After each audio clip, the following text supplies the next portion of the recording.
There is a quiet, frustrating crisis happening inside millions of households right now. And it's affecting the people who thought they did everything right. You went to school, you got a decent job, you pay your bills on time, and you've managed to maintain a respectable credit score. Yet, despite checking all the traditional boxes, you look at your bank account at the end of every month and realize you are completely stagnant. You feel an underlying current of financial anxiety because beneath the surface of your seemingly stable life, you have zero financial margin. The truth is, you've been fed a dangerous illusion about what financial health actually looks like. Many consumers focus almost entirely on whether they can afford a monthly payment, looking at a new car, a home renovation, or a personal loan through a highly narrow lens.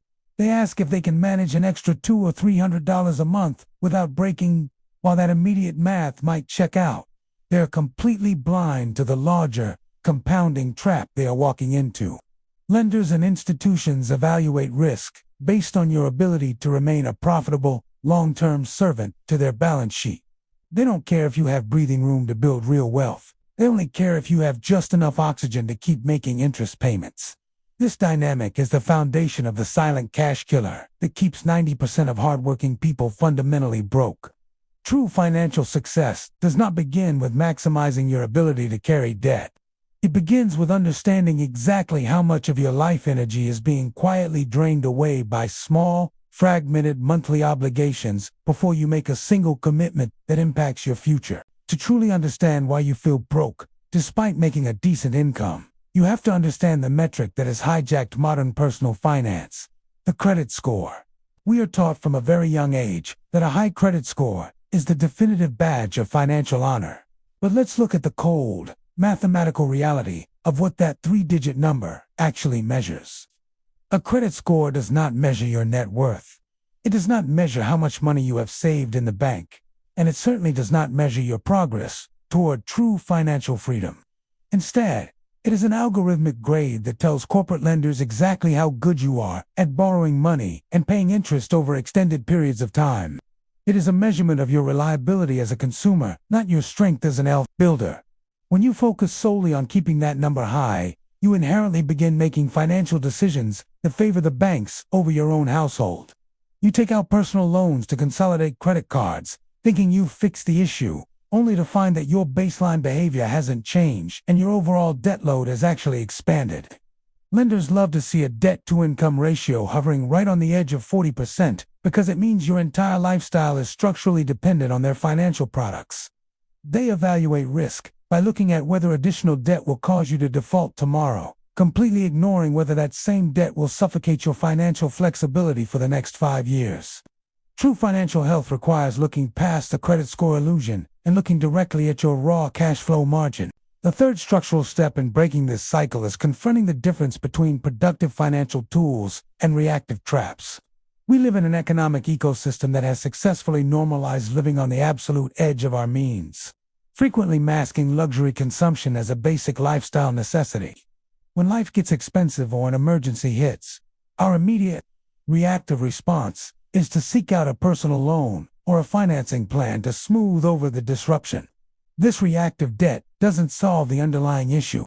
It simply takes today's financial pain and pushes it out into the distant future with an added interest premium.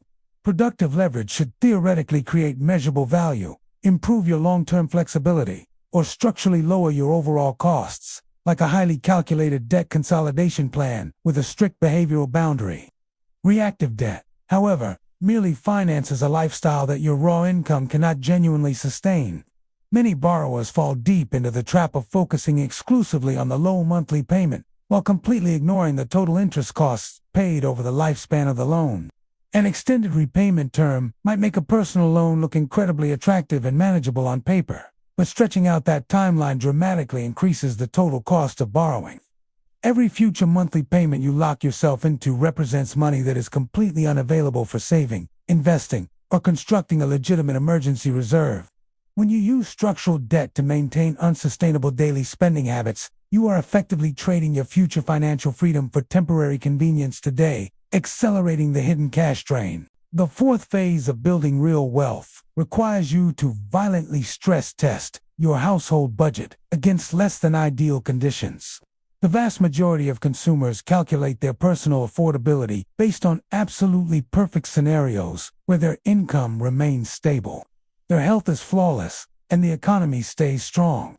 But wealthy individuals and structurally disciplined borrowers do the exact opposite. They design their entire lives around worst-case scenarios because they recognize that volatility is guaranteed. Before you sign any loan document or take on a new recurring obligation, you must ask the incredibly uncomfortable questions that most people actively avoid. What happens to your household stability if your overtime pay completely disappears next month? What happens if you face an unexpected medical emergency or household inflation forces your baseline grocery bill to spike by 20%? This is where the concept of financial margin becomes a life or death metric for your wealth. Margin is the definitive unencumbered gap between your total monthly income and your mandatory legal obligations. The larger your personal margin, the higher your resilience when economic shifts occur. Financial stress rarely stems from a lack of raw income. It stems from a catastrophic lack of lifestyle flexibility. A household making $200,000 a year can easily experience crushing, chronic stress if every single dollar is already assigned to past choices. You cannot assume your current circumstances will remain completely static for the next 5 years, which means your survival depends on preparing for uncertainty today. The ultimate truth is that reclaiming your cash flow from these silent wealth killers requires a complete shift from emotional reactions to strategic, fact-based execution. Financial success is built sequentially by taking inventory of your reality, starting right now. You must identify every single recurring payment, calculate your true debt-to-income ratio, critically evaluate the real purpose behind your borrowing habits, and relentlessly stress-test your budget against real-world volatility. A personal loan or financing tool can occasionally serve a valid purpose when deployed with surgical precision to reduce interest or streamline accounts. But it will always turn into a trap if the underlying behavior isn't corrected first. Lenders will gladly tell you how much debt you qualify to take on, but they will never tell you if that debt actually makes sense for your family's future. Those are two entirely different questions, and answering the second one is your sole responsibility. You have to slow down, block out the noise of consumer culture, and make choices based on where you want to stand 10 years from now, rather than what feels comfortable today. If you are ready to stop playing defense with your money and start building a life defined by real choices and structural freedom, hit the like button right now and subscribe to the Daily Yield.